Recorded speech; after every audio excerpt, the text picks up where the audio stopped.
এই জন্য ভাইদের কি বলবো, মানুষের জীবনে গুনাহ খাতা হতেই পারে, হওয়াটাই স্বাভাবিক। বোনদেরকে বলবো, যদি কোনো গুনাহ করে থাকো আল্লাহ রাব্বুল আলামিনের কাছে দুটি হাত তুলে কান্না করো, মাবুদ গো মেহেরবানি করে মাফ করে দাও, গুনাহ করেছি, অন্যায় করেছি, তুমি আমাকে যদি মাফ না করো কে মাফ করিব। আদর দিয়া মানুষ বানাইয়া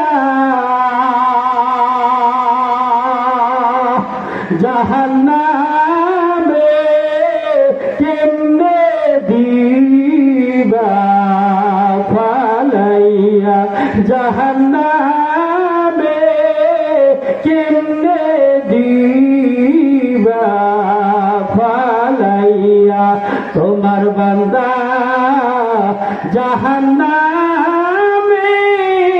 জ্বলিবে,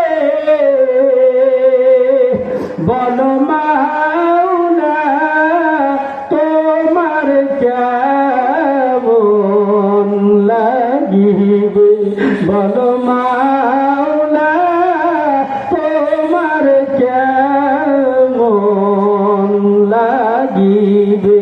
তওবা করে পথ তওবা ভাঙিলাম, অবশেষে খাঁটি তওবা করিলাম, অবশেষে খাঁটি তওবা করিলাম। এইভাবে করুণ ভাবে কান্না করে আর আল্লাহর কাছে দরখাস্ত জানাইতে থাকেন। আমার ভাইরা, আল্লাহ রাসূল বলেন, মান বাকা মিন খাশিয়াতিল্লাহ হারামাল্লাহু তিলকাল আইনা আলান নার। আল্লাহর হাবিব বলেন, গুনাহের কথা স্মরণ করিয়া যারা নাকি চোখ দিয়া এক ফোঁটা পানি বার করবে, যারা ক্রন্দন করবে, আল্লাহর হাবিব বলেন ওই চোখের জন্য আল্লাহ জাহান্নামের আগুনকে হারাম করে দিবে।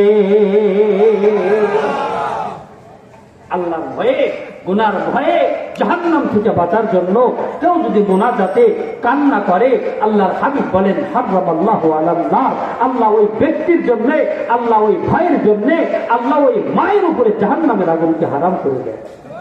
সুবহানাল্লাহ। তো আসতে কর।